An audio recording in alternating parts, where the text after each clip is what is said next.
Ok, donc dal leen ak jàmm ci beneen vidéo donc tey jii ñu war a jàng balise button bon button pour créer ay boutons hein. Alors donc contrôle B fii contrôle V n'est-ce pas balise button. Ok alors balise bouton hein, comme button n'est-ce pas en anglais la button donc mais mooy bouton rek hein, n'est-ce pas bon mais ici comme U lañ koy bindee. Pourquoi cette prononciation, cette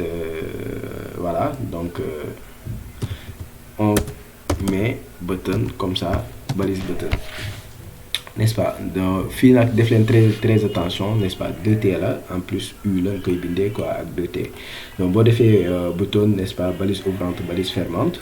mën nga ci def pour bon toujours balise yëpp mën naan am par exemple attribut classe bon attribut universel la attribut universel mooy attribut boo xam ne mën nga ko utiliser ci balise bu la neex bon après dinañ jàng lan mooy attribut universel les attributs universels tout ça bon classe aussi ne vous en faites pas dinañ ci def benn focus n'est-ce pas jàng carrément pour classe mooy lan n'est-ce pas jàpp leen ni tout simplement benn attribut la buy identifier balise n'est-ce pas buy identifier balise mën nga ko def ci balise bu la neex. Alors dañuy identifier sunu balise bouton mais pourquoi ñu identifier balise mais pour mën ko par exemple def des modifications des stylisations ci CSS parce que boo identifier wul balise bi mais nan ngay mën a mu ngi mel ni nga am par exemple benn kaaf boo xam ne da nga ci am 50 pitax mais da nga bëgg a jàpp benn pitax bu spécifique puis supposons pitax yëpp ñoo bokk tur ñoo bokk couleur léegi nga am benn pitax boo ciblé nga bëgg ko jàpp nga ni kii de bu ma xëyee dinaa ko jàpp mais pitax boobu boo ko marqué wul bon da nga ko jaawale ak yeneen pitax yi donc supposons que balise yi ay pitax lan n'est-ce pas donc fii foog nga benn balise bu dee da nga ci bëgg a def ay modifications il faut que nga identifier balise boobu pour après ci CSS bi nga mën ci def ay modifications voilà donc fii par exemple bon dama koy tuddee tout simplement my button donc pour après mën ci def par exemple ay stylisation bon lii nii mën na jël par exemple beneen attribut type n'est-ce pas button n'est-ce pas bouton mën na jël ay types yu bëri am na type reset n'est-ce pas pour def ay réinitialisation bon lii peut-être bu ñu demee bay jàng ay PHP dinañ ko gis supposons nga créer sa benn formulaire mooy fi nga mën a saisir ay données ñu laaj la sa nom nga bind sa prénom nga bind foo dëkk nga bind et cetera léegi tey jii mën na la laaj information yooyu yëpp après ñu defal la benn bouton annulé ci suuf les bouton annulé boobu en réalité type reset lay doon boo cliquer rek ñu effacer li nga bindoon yëpp n'est-ce pas am na beneen par exemple type submit mooy boo cliquer dañuy yóbbu dañuy envoyer données yi dañuy soumettre données yi maintenant bon am na aussi type button pour dire tout simplement que lii nii bouton la voilà donc lan la ñuy def sax ajouter au panier par exemple ajouter au panier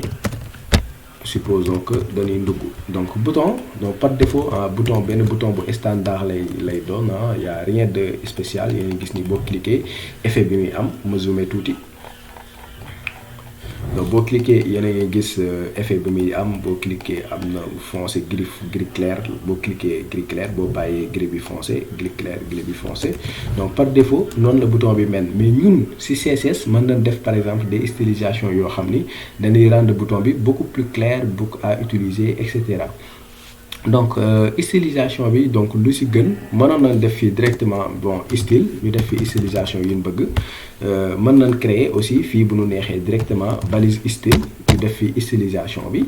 mais en fait bu neexee aussi ñu yóbbu ko ci kaw kon leen ko doon defee par exemple ñu dem fii ci kaw donc toujours par exemple stylisation bi ñu defoon ci balise article mu ngi nii stylisation bi ñu defoon ci balise adresse donc balise bouton tamit stylisation bi ñu def nii donc 2 points ñu ni balise button 2T1 ok donc lan laa bëgg déjà en fait balise bi identifié woon naa ko dama ko joxoon par exemple identifiant my button bu ma ko bëggee sélectionner damay def p my button point my button bon pourquoi point parce que classe laa ko jox bu doon id est égal à my button laay def au lieu may def point dièse laay def mais comme classe laa joxe point laay def voilà heure boo defee lii rek xamal ni sélectionner balise my button sélectionner bouton bi nga créé sélectionner ko bon fichier bi mën na am 50 boutons mais si 50 boutons yooyu boutons yi nga xam ni ñoo am par exemple classe my button ñoom rek laa bëgg a sélectionner alors ginnaaw bi ma ko sélectionner lan laa ci bëgg a def moo bëgg naa si def ay affaire ay stylisation yu bëri par exemple changer couleur bi changer background couleur bi n'est-ce pas yokk taille bi par exemple bon foofu lay commencer sax yokk taille écriture font size ma def que par exemple 13 pixels donc étape par étape ñu xool lan lay joxe contrôle R bon fii bu ma defee par exemple 23 pixels contrôle R voilà gën na ngand mais bon 23 pixels dafa bëri 13 pixels rek je pense que baax na voilà 13 pixels n'est-ce pas mën naa changer couleur bi donc pour changer couleur fii couleur la ñuy def ma des dièse FFF bon FFF mooy gris bon bu ma actualiser bon blanche du moins bon blanche dama ko jaawale ak n'est-ce pas donc FFF mooy blanche n'est-ce pas couleur bu blanche laa ko jox d'accord boo defee couleur bu blanche maintenant en fait dootul adapté ti n'est-ce pas ma jëm ko jox benn background ça fii yéen a gis background mooy lan couleur de fond n'est-ce pas comme fond d'écran couleur de fond d'écran donc yéen a gis gris la donc dama bëgg a changer couleur bi mais boo bëggee changer couleur bu bind bi color la mais bu dee da nga bëgg a changer couleur bu background color nga utiliser background color n'est-ce pas background color bon fii ma utiliser RGB muy signifier par exemple red green blue maanaam rouge bleu RGB c'est pas RBG RGB red green blue mooy rouge n'est-ce pas vert ak bleu n'est-ce pas am na ay fonctions par exemple yu bëri yoo xam ni bu ñuy def CSS n'est-ce pas dinañ ko gën a yaatal am na RGB am na RGBA bu neexee sax ñu def si ñu yokk ci A bi mooy doon opacité bi après alors ne vous en faites pas ci valeurs yi may joxe fii n'est-ce pas 220 donc 0 en réalité RGA mën na jël ay valeurs yu comprises entre 0 ba 255 ma defaat fii 0 ma defaat par exemple fii 1 mooy doon par exemple couleur rouge n'est-ce pas rouge foncé voilà donc bu ma neexoon mën naa sélectionner fii directement lu ma neex en RGB mais bon ma sélectionner bon rouge bi rek fii 220 001 mu jox ma directement couleur bu rouge alors bu ma demee actualiser di ngeen gis maintenant que fond bi maintenant changé na nekkatul par exemple gris mais rouge na bouton baa ngi commencé gën a génn mais ba léegi en fait des na parce que foog ma def si yeneen amélioration yoo xam ni ñooy rendre affaire yi gisoo déjà en fait cat yi dama bëgg mu xaw a rond def lu mel ni genre cercle loolu nan nga koy defee ci CSS n'est-ce pas pour arrondir cat yi n'est-ce pas am na lu ñuy woowee border radius boo defee border radius mën naa ko jox par exemple benn valeur border radius bëri na ñu ko utiliser mais lii lépp après dina ko jàng CSS ci ay détails mais benn valeur rek laa ko jox dama leen dugal ci détails yi pour le moment yéenay gis arrondir na côté yëpp n'est-ce pas ab ballon bi mel na ni loolu toujours bu ma cliquer yéenay gis maa ngi am même effet bi bu ma neexee en fait bon texte bi bien vrai que centré wu na mais mën naa fi def texte align center pour centrer ma ni texte bi nga xam ne mu ngi ci biir bouton bi toujours mu nekk loo xam ne day centré bu ma neexee par exemple ma def ci benn ombre mooy takk ndeer bon loolu jàngoon nañ ko tout à l'heure box shadow bu doon texte la mën naa utiliser text shadow comme fii bon texte bi laa bëgg a def ombre mën naa utiliser par exemple text shadow donc bu doon loo xam ne dafay am bordure damay utiliser box shadow mais comme lii texte la ajouté au panier texte la damay utiliser text shadow et text shadow moom mën na jël par exemple 3 valeurs ak benn couleur donc première valeur moom def 1 rek deuxième valeur troisième valeur en pixel la war a doon donc ma def dièse 0 0 0 comme couleur mu doon couleur noire donc fii en pixel la fii en pixel lay doon fii en pixel lay doon bu ma actualiser gisoo yeneen gis feeñul bu baax nag mais boo leen xoolee ci bind bi ajouté au panier entouré na un peu bon ma yokk taille bi fii un peu pour wan leen toujours noir bi bu ma defee yeneen gis si ajouté au panier am na noir bu fa nekk fii ma neexee ma def 3 mu gën a génn fës donc fii gis ngeen ni takkandeer bi génnee di sa yéeg ci kaw jóg ci suuf donc deuxième valeur bi mooy accéder Y n'est-ce pas accéder Y mooy ci kaw jëm ci suuf gis ngeen ajouter au panier bi ni mu déborder wàcc ci suuf bu ma ko joxee par exemple 5 day gën a wàcc ci suuf gis ngeen ni mu gën a wàcc ci suuf n'est-ce pas bu ma ko joxee par exemple 2 gis ngeen mu xaw a 1 par exemple mu gën a yéeg voilà bon 1 bi baax na de gauche vers la droite fii par exemple bu ma ko joxee 5 di nga gis takk ndeer bi day déplacé wu de gauche vers la droite bon pour bañ a am lu rambax ma jox ko 1 tout simplement 1 baax na n'est-ce pas bon fii aussi n'est-ce pas toujours comme ni ma leen ko waxee woon la radiation n'est-ce pas bon pour mu gën a répandre mais bon 1 tamit moom baax na couleur noire donc ça me va. Donc yéen a ngi gis par exemple bu ma neexoon par exemple ma def ci inset mais fii bon bëgguma fi def inset bon je pense que baax na nii n'est-ce pas bouton bi par exemple lan laa ci war a mën a def ba mu gën a rafet pourquoi pas padding nga dóor ci benn padding par exemple de bon padding espacement interne padding par exemple de 2 pixels bien vrai que voilà pour mu am espacement interne par exemple de 2 pixels c'est pas mal je pense que bouton bi baax na nii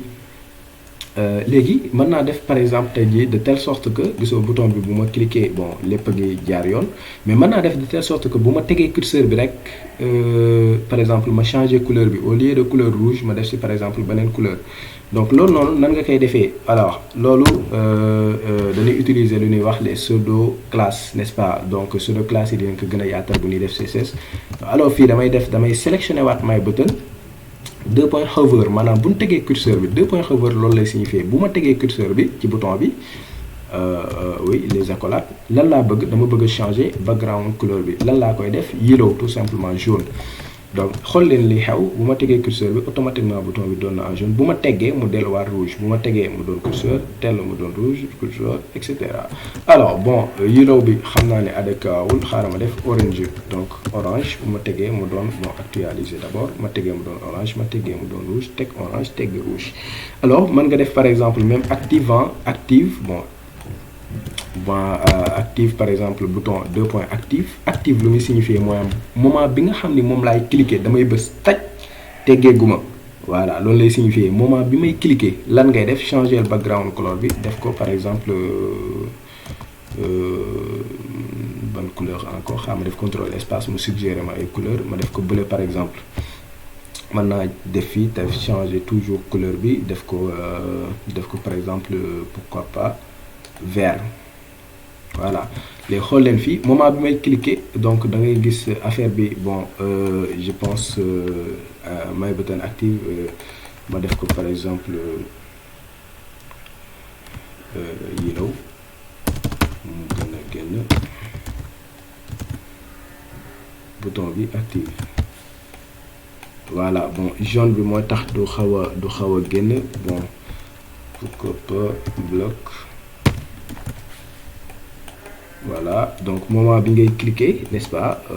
te relâcher go n'est-ce pas voilà donc un peu ça ñu bàyyi ko en fait noonu bu ma neexoon sax bon au lieu ma def fi background color mën naa changer tout simplement en fait le box shadow ma defar aussi un box shadow bu gën a truc n'est-ce pas bon box shadow bi en fait ne vous en faites pas si li nga xam ni moom laay bind 7 moins 2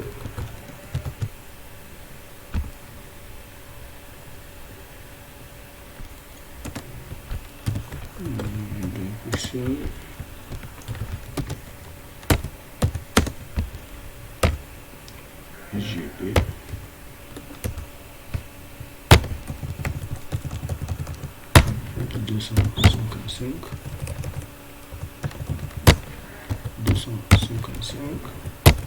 255 0 bon fii sax RGBA la defoon RGBA toujours day am beneen valeur n'est-ce pas boobu mooy doon ombre bi fii 1 lañ ko jox n'est-ce pas voilà donc fii 255 6 n'est-ce pas bon 6 bi bon fii ma defee ci RGBA fii mën naa fi def 6 au lieu de 0 moom mooy doon ombre bi par exemple comment dirais-je opacité bi mooy leeraay bi bu dee 1 mooy day foncé bu dee par exemple da nga ci def 6 day xaw a du foncé trop day xaw a transparent bu dee da nga ci def lu muy gën di yéeg par exemple lu muy gën a transparent n'est-ce pas voilà bu dee da nga dafa nekk 1 maintenant day foncer n'est-ce pas loolu la n'est-ce pas. Bon je pense que fii c'est bon ma actualiser active voilà yéen a ngi gis ma cliquer maintenant gis ngeen nu muy transparent we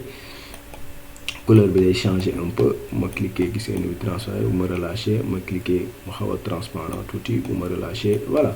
Donc on peut faire pas mal de choses n'est-ce pas si bouton yi pourquoi pas même nga def si par exemple ajouter au panier ma dem par exemple WhatsApp nga yokk si par exemple benn icône n'est-ce pas noo si yokkee icône c'est exactement la même chose comme ni mu defoon mën naa def par exemple point my button 2.2 before wala after n'est-ce pas après bouton bi defal ma si par exemple un contenu content lan mooy contenu bi ma copier coller benn icône. Donc bon fii WhatsApp bi le temps que mu chargé wu yaakaaroon naa am naa fii benn icône ma jël icône bi rek pour le moment CTRL C ma wàcc fii CTRL V n'est-ce pas ma actualiser voilà ajouter au panier gis ngeen mais bon icône bi saa yi amu fi njariñ bu baax mais après mën ngeen dem ci seen WhatsApp ngeen sélectionner icône bu leen neex par exemple bon icône bu leen neex par exemple pourquoi pas add fii ma sélectionner CTRL A CTRL C ma ñëw fii effacer CTRL V alors ma ñëw fii actualiser yéen a ngi gis am naa sama bouton plus man ngeen si def bouton bu leen neex. ok sama gars yi donc ma arrêté fii vidéo bi ñu jox leen rendez-vous si beneen vidéo ñu jàng balise code.